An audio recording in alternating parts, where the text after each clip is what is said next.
Bonjour à tous et bienvenue dans votre journal des produits de bourse de l'Obsa du mardi 17 septembre. Et la bourse de Paris entame la semaine sur un nouveau record avec une hausse de 0,92% à 4152 points. Principal catalyseur à cette hausse, c'est l'annonce du retrait à la candidature de Larry Summers à la présidence de la Banque centrale américaine. Une annonce largement saluée par les opérateurs des deux côtés de l'Atlantique puisqu'elle laisse la voie libre au numéro 2 de la Fed, Janet Yellen, partisane d'une politique monétaire ultra accommodante. Et puis le contexte était favorable donc aux valeurs cycliques. ST Microelectronics se hisse en tête du CAC à plus 4,33%.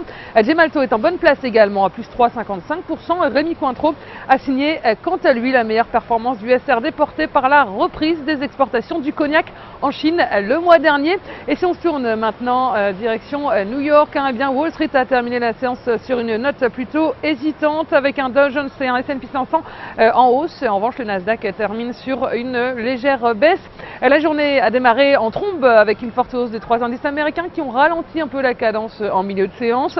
La place new-yorkaise a été portée, on disait, stimulée par l'annonce donc du retrait de Larry Summers à la présidence de la Fed. Et donc une annonce qui laisse donc la voie libre au numéro 2 de la Réserve fédérale américaine, Janet Yellen, partisane donc d'une politique monétaire plutôt extrêmement généreuse.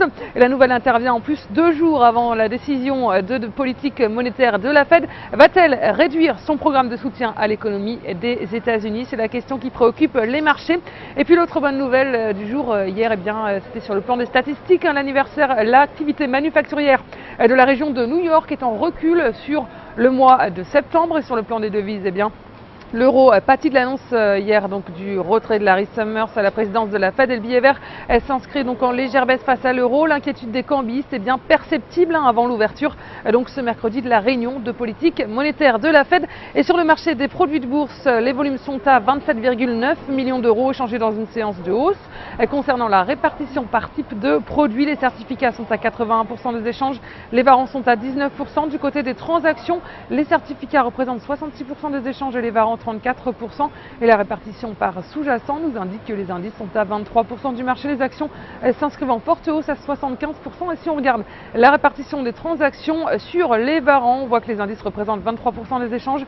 Les actions sont à 75%. Le taux de change et les autres warrants sont à 1%. Et la valeur du jour, c'est aujourd'hui l'industriel Schneider Electric.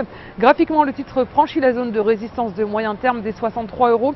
Il reste soutenu par ses moyennes mobiles à 20 et 50 jours ascendantes. Et de son côté, le RSI est positivement orienté au-dessus de sa ligne de signal. Et ces éléments militent pour la mise en place d'une nouvelle phase de hausse avec les 71 € comme première cible. Le dépassement de ce niveau amènera le titre sur les 75 €. Et seule une clôture en dessous de 58 € invalidera ce scénario haussier. Et la stratégie qui vous est proposée pour jouer cette valeur, c'est l'achat du warrant call Schneider Electric à 4178 et d'Unicredit au prix d'exercice de 70 € et d'échéance au 7 mars 2013. Voilà, c'est tout pour aujourd'hui. Passez une excellente journée et on se retrouve demain.